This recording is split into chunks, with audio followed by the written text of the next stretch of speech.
Вы смотрите программу «Актуальное интервью», в студии Александр Лысак. На днях торговым представителем России в Канаде был назначен наш земляк, якутянин Валерий Максимов. Долгое время он возглавлял ряд ключевых постов в кабинете министров Якутии, но позже был приглашен в торгпредство России. Сегодня он гость нашей студии. Валерий Иванович, здравствуйте. Спасибо, что нашли время прийти к нам в студию. Добрый день. Ну, во-первых, поздравляем вас с новой должностью. Скажите, как жизнь изменилась в связи с назначением? Наверное, много стали ездить. Действительно, у нас в семье произошли существенные изменения с момента переезда в Канаду. И на самом деле я уже 2 года нахожусь и работаю в Канаде. В качестве заместителя торгового представителя работал. И буквально недавно, 30 июня, был назначен председателем правительства Дмитрием Анатольевичем Медведевым, торговым представителем Российской Федерации в Канаде. И, конечно, с момента уже начала исполнения обязанностей достаточно большой объем необходимой работы связан с посещением всех регионов Канады. На самом деле Канада – это крупнейшая страна в мире, вторая по территории, и, конечно, география требует, чтобы мы были мобильными и имели возможность работать со всеми нашими партнерами по всей Канаде. Какой объем сейчас внешнеторгового оборота между Россией и Канадой? Насколько они сократились после введения экономических санкций? Действительно, Канада является одной из стран, которая активно использовала санкционные условия против Российской Федерации в силу известных событий. И с 2014 года, к сожалению, санкционный режим только усиливался. Но, тем не менее, мы фиксировали с точки зрения внешнеторгового оборота. 2016 год у нас был минимальный с точки зрения объемов. Это 1,1 миллиарда долларов США. И по итогам 2017 года мы видим, что с учетом стабилизации как нашего курса нашей валюты, так и с адаптацией участников внешнеэкономического процесса к санкционным условиям, мы видим существенный рост. По итогам 2017 года объем внешней торговли составил 1,6 миллиардов долларов США. И данный объем на сегодняшний день мы видим, что по итогам 4 месяцев объем экспорта практически сохраняется на уровне прошлого года. То есть есть тенденция к росту? По крайней мере, мы говорим о некой стабилизации прохождения самых низких отметок с точки зрения взаимной торговли. А как переподчинение изменит отношения России и Канады экономически? Потому что, как известно, совсем недавно торгпредство передали в подчинение от Минэкономразвития к Минпромторгу России. И, следовательно, нужно, видимо, уже по-другому выстраивать экономическое сотрудничество. Ну, здесь надо отметить, что с точки зрения целей, цели уже отфиксированы в майском указе президента Российской Федерации. Это ускорение объемов экспорта и достижение объема несырьевого, неэнергетического экспорта 250 миллиардов долларов США. И были четко обозначены объемы экспорта по отдельным направлениям, отдельным отраслям. Соответственно, мы видим, что с передачей под видение Минпромторга мы будем использовать новые инструменты. У нас появляется возможность использовать новые инструменты. Это более глубокое взаимодействие с Российским экспортным центром. Буквально сегодня, уже вчера у меня завершились работа в Российском экспортном центре.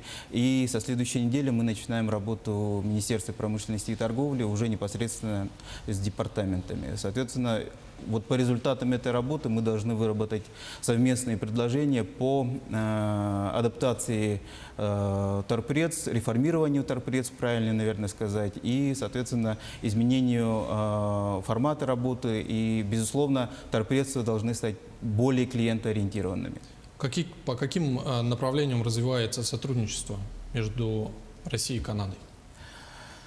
Но здесь надо отметить, что в отличие от европейских стран, где традиционно мы большой объем энергоресурсов поставляем, традиционно взаимоотношения между Российской Федерацией и Канадой строились на высокотехнологичном экспорте с каждой из сторон. Соответственно, если мы говорим о Российской Федерации, то доля несырьевых товаров по итогам 2017 года составила свыше 70%. И если мы говорим об экспорте, соответственно, импорте нашем из Канады, то порядка 99% это неэнергетические, несырьевые товары поступают из Канады. То есть мы говорим о таком хорошем, качественном внешней торговле между двумя странами. И наша задача сейчас диверсифицировать как внешнеторговый оборот, вовлечь новые отрасли. Самое главное, что сейчас мы видим, что российская промышленность, и в том числе аграрии, и достаточно активно работают на всех рынках, в том числе и с готовностью выходят на рынки Северной Америки и Канады в частности. Экономические связи Якутии и Канады были налажены давно, множество различных проектов. Вы бы какие назвали наиболее удачными, и все-таки в чем еще мы можем развивать наше сотрудничество Якутии и Канады? Якутия традиционно активно участвует в международной деятельности. Внешнеэкономическая деятельность, безусловно, Якутии связана с наличием крупных добывающих компаний, таких как «Алроса» и другие компании, угледобывающие компании, компании «Митчелл», да, которые, «Колмар» теперь, которые достаточно активно продвигают свою продукцию за пределы Российской Федерации. Но Якутия относится также к одним из немногих регионов Российской Федерации, где работает канадский бизнес. Это компания Silver Beer, имеет здесь дочернее общество ЗАО «Прогноз», которое работает в Кобяйском районе. В Российской Федерации в целом Дальний Восток лидирует с точки зрения привлечения инвестиций канадского бизнеса. Это как и Чукотка, допустим, да, где работает крупнейшая компания Kinross. И, конечно, потенциал взаимодействия с Канадой у Якутии абсолютно не знает границ. Да? То есть это не только экономика и не столько экономика, это и культурные связи. Мы очень много можем сделать и продолжаем сотрудничать в области Арктики и Севера.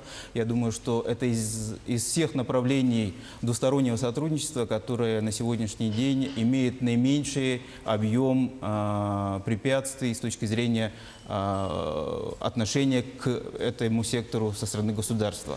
Я имею в виду канадского правительства. И Арктика и Север, вот это направление, конечно, может быть использовано сполна со стороны Республики Саха-Якутия. Кстати, об Арктике.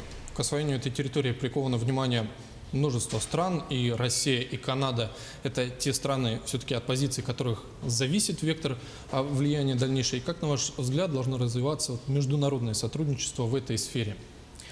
Российская Федерация, так же как и Канада, и Соединенные Штаты, и Норвегия, Швеция, Финляндия, Исландия – это те страны, от позиций которых на самом деле зависит наша хрупкая природа, наша Арктика и народы, которые населяют эту обширную землю. И, конечно, очень важно, чтобы мы ответственно относились к реализации проектов, связанных с освоением Арктики, с решением вопросов экологических проблем, которые у нас там возникают. Очень серьезный вызов. Абсолютно все воспринимают ее действительно на очень серьезном уровне, на очень высоком уровне обсуждается. Это проблемы таяния вечно мерзлых грунтов, ледников и, соответственно, повышение уровня обводненности грунтов. Соответственно, это очень серьезные проблемы для инфраструктуры. Не секрет, Якутия, большая часть, это как раз все здания и сооружения, у нас вся инфраструктура, социальная, промышленная инфраструктура, она стоит на вечно мерзлых грунтах. И деградация вечной мерзлоты является очень серьезным вызовом к решению данных задач, конечно, страны должны подходить ответственно и проводить совместную работу. Научно-исследовательская деятельность, прикладная, фундаментальные исследования должны проводиться в Арктике, это безусловно. И я поэтому сказал, что вот как раз Арктика и Север, и канадцы это очень четко для себя представляют, понимают и стараются в максимальной степени участвовать во всех проектах, связанных с Арктикой и Севером. Как якутянин, вы способствовать будете дальнейшему развитию сотрудничества России, Якутии, в частности, и Канады? Ну, безусловно, с точки зрения развития двусторонних отношений между Российской Федерацией и Канадой, это моя первостепенная задача. И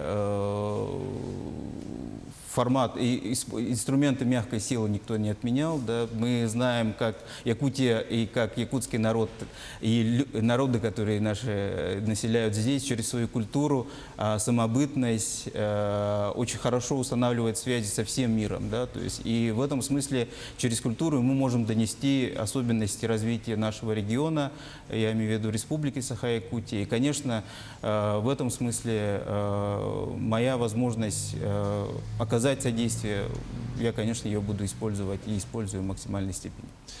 Вы довольно долгое время возглавляли в кабинете министров Якутии ключевые посты. Наверняка сейчас следите за изменениями, которые происходят в регионе. Что бы вы все-таки посоветовали новому руководству Якутии в плане выстраивания вот этой стратегии экономического развития?